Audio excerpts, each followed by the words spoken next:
नमस्कार साथियों। आज की नई क्लास में आप सभी का हार्दिक स्वागत है। हम पढ़ रहे थे राजस्थान का इतिहास। उसी इतिहास को आगे लेते हुए प्रतिहार हमने पढ़ चुके हैं। आज हम नया राजवंश चौहान राजवंश लेते हैं और उसके बारे में चर्चा करते हैं और जो भी मतलब महत्वपूर्ण और बेसिक पॉइंट होंगे उनके बारे में चर्चा करते हैं, जो कि आपके अभी जो परीक्षा आएगी उसके लिए महत्वपूर्ण है और पिछले एग्जाम में क्या क्या प्रश्न पूछे गए उसके बारे में डिस्कस करेंगे। तो आप जरूर पूरा वीडियो को देखना और नोट्स जरूर बनाएं और ये आप तैयारी जरूर बनाएं इससे। तो आज हम पढ़ रहे हैं चौहान राजवंश। चौहान राजवंश के बारे में बेसिक जानकारी पहले ले लेते हैं। तो सबसे पहले होता है मूल नाम।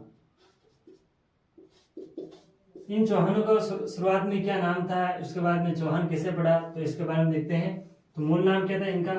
चाहमान या चहमान, दोनों भी कह सकते हैं। इनमें जो चार वर्ण दे रखे हैं उन चारों के अलग अलग अर्थ हैं, जो कि चौहान शासकों से रिलेटेड है, मतलब जो शक्ति में प्रबल में ऐसे जितने भी निपुण थे उनमें। तो अपन देखते हैं चा का क्या अर्थ होता है, ह का क्या अर्थ होता है, माँ का क्या अर्थ होता है और न का क्या अर्थ होता है। तो इसमें चा का होता है चाप, ह का होता है हरि, माँ का होता है मान, न का होता है नीति।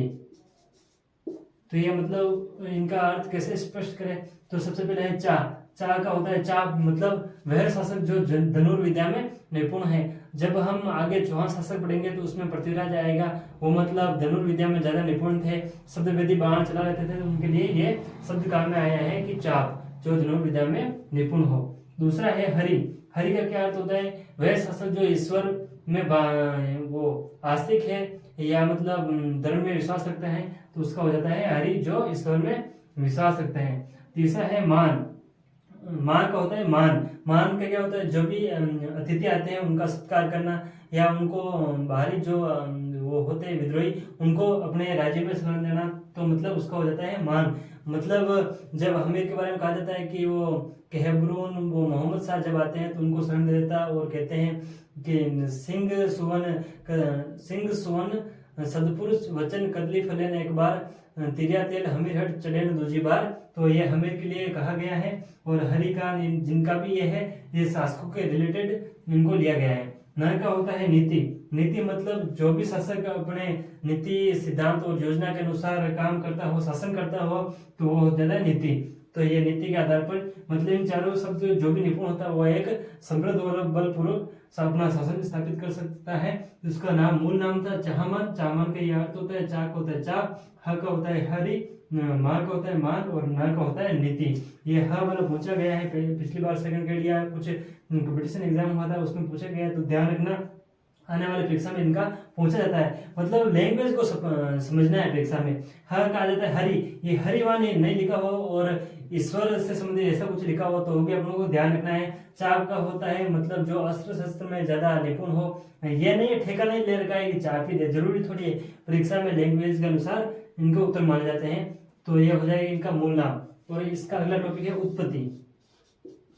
इन चौहानों की उत्पत्ति कैसे हुई, कहां से हुई, इसके बारे में दो मत थे। पहला मत है अग्निवंशी, अग्निवंशी। दूसरा है सूर्यवंशी।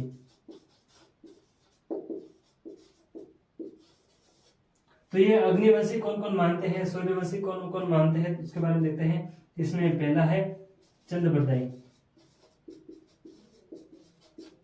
ये कहते हैं अग्निवंशी से संबंधित है चौहान। एक और है नैणसी। तीसरा है सूर्यमल मिश्रण। शॉर्ट में लिख देता हूं, आप पूरा देख लेना। तीसरा है सूर्यमल मिश्रण। तो ये मानते हैं कि चौहान की उत्पत्ति अग्निवंशी हुई है। और ये सूर्यवंशी कौन कौन मानते हैं, तो याद रखना जयानक। दूसरा है G.H. ओझा, मतलब गौरीशंकर हीराचंद ओझा। और चौथा है नरपति नाल है। तो ये याद रखना, दो मत है उत्पत्ति से संबंधित। अग्निवंशी कौन मानते हैं, चंद्रप्रदाय, नैणसी और मिश्रण। और सूर्यवंशी कौन मानते हैं, जयानक, G.H. ओझा और नरपति नाल है। तो ये याद रखना, दो मत इनके लिए प्रसिद्ध है। और तीसरा एक मत है वो भी आप याद रखना, पिछली कक्षा में मैंने बता दिया था, विदेशी। विदेशियों से कौन कौन मानते हैं? आपको पता है कि कर्नल जेम्स टोड कहाँ का था? विदेशी था, तो आप याद रखने की जरूरत भी नहीं है, तो हम सीधा कर देंगे टोड, और था एक स्मिथ, और एक था क्रुक।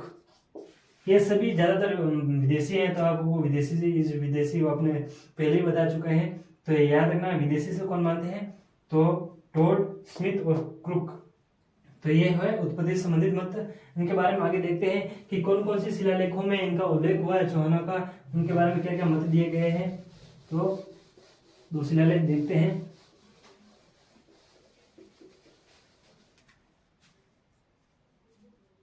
पहला है बिजोलिया।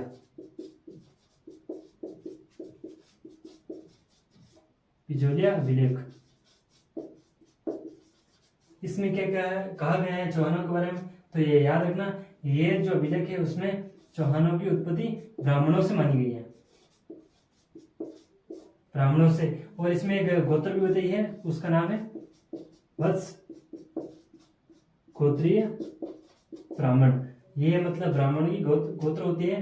तो ये वत्स गोत्रीय चौहानों को कौन मानता है? तो ये बिजोलिया अभिलेख मानता है। और बिजोलिया अभिलेख की डेट आप याद रख लेना, 1169-70।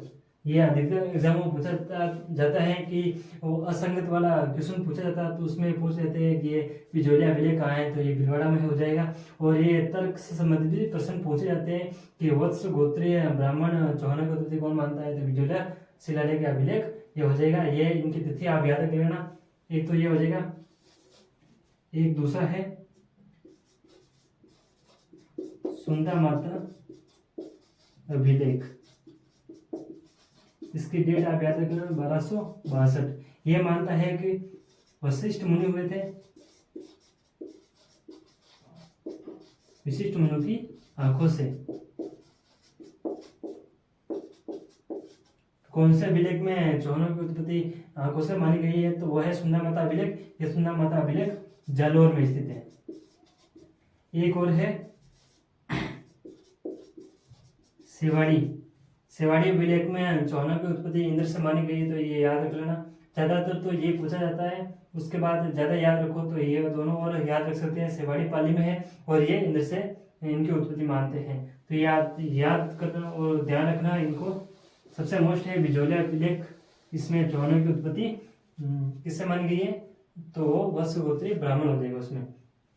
आगे पढ़ेंगे हम इनके संस्थापक कौन हुए। तो सॉरी, एक बार इनसे संबंधित ग्रंथ कौन कौन से साहित्यिक ग्रंथ उनके बारे में देखते हैं। ग्रंथ, तो पहला है चंद्र वरदाई का। ग्रंथ का क्या नाम था? तो पृथ्वीराज रासो। दूसरा है जयानक, इसका था पृथ्वीराज विजय।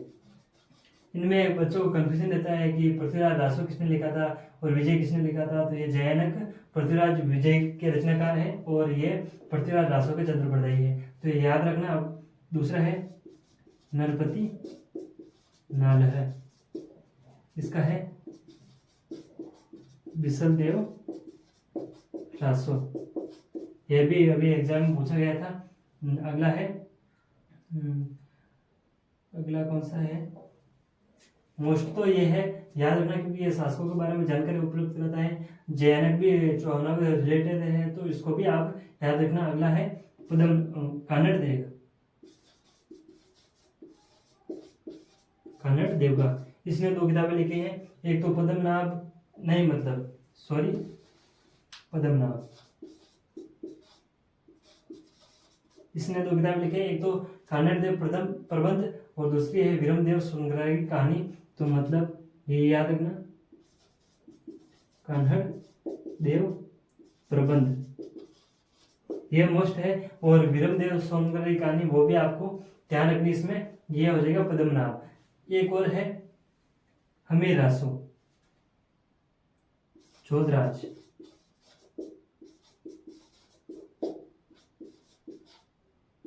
हमीर रासो ये भी पूछी गई है। इसमें सारंगधर भी है और जोधराज भी इसके लेखक हैं। एक है पांडवजी व्यास, पांडवजी याद रख लेना। इसकी है हमीर नारायण। तो ये चौहान से संबंधित कुछ ग्रंथ है, इसमें अधिकतर एग्जाम में पूछा जाता है। ये भी पूछा गया था RS प्री में, तो ये याद रखना। पांडवजी व्यास की रचना है हमीर नारायण। तो ये याद रखने योग्य मोस्ट रासो है, उनको आप देख लेना एक बार। आगे देखते हैं। तो अब हम मेन जो चीज लेते हैं, इनके संस्थापक कौन हुए थे? तो इनके संस्थापक हुए थे वासुदेव। ये वासुदेव कहाँ रहते थे? इनके बाद में इनके प्रारंभिक राजधानी कौन सी थी? तो प्रारंभिक राजधानी कौन सी थी? तो ये थी अहि छत्रपुर। यह अहि छत्रपुर कहाँ था? तो ये था नागौर में।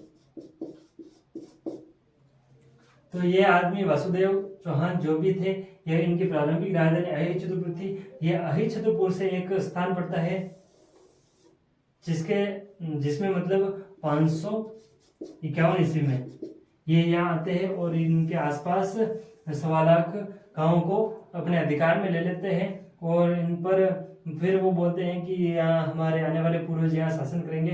तो ये स्थान कौन सा था? तो ये स्थान था सांबर के आसपास जितने भी क्षेत्र हुए थे उनको 1.25 लाख गांवों को अपने अंडर में कर दिया गया था। तो इसमें उस गांव का नाम देते हैं सपादलक्स, मतलब सांबर झील थी उसके आसपास 1.25 लाख गांवों को अपने अधिकार में कर लिया गया और इसको नाम दिया सपादलक्स।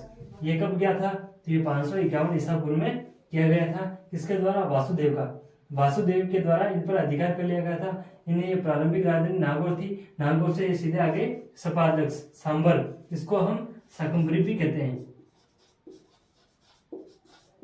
इसके आसपास के क्षेत्र को शाकंभरी कहते हैं क्योंकि यह इनके नदी इस झील के पास में मतलब शाकंभरी माता का मंदिर है। इससे लेते हैं यह शाकंभरी क्षेत्र भी कहलाता था। इनकी कुल देवता कौन थे?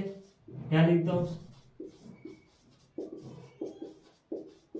कुल देवता थे हर्षनाथ और कुल देवी थी शाकंभरी माता। कहाँ स्थित है? यह अजमेर में स्थित है। तो हम इसके संस्थापक लेते हैं। शुरुआत में पढ़ा था, ये थे वासुदेव चौहान। ये प्रथम संस्थापक या आदि पुरुष भी मान सकते हैं या मूल पुरुष भी मान सकते हैं। तो ये वासुदेव जी थे। ये प्रारंभ में कहाँ रहते थे? तो ये रहते थे अहि छत्रपुर जो कि नागौर में स्थित है। इन्होंने 551 ईसा पूर्व में यह सपादलक्स के आसपास वाला गांव पर अधिकार कर लिया और अपने क्षेत्र अपने वंश का यहाँ से शासन स्टार्ट करते हैं। और पहले शासक कौन हुए? वासुदेव चौहान। तो ये याद रखना। तो अगली कक्षा अगले दिन रहेंगे और आप इसको अच्छी तरीके से याद कर लेना। धन्यवाद और बने रहिए ऑथेंटिक क्लासेस के साथ। धन्यवाद।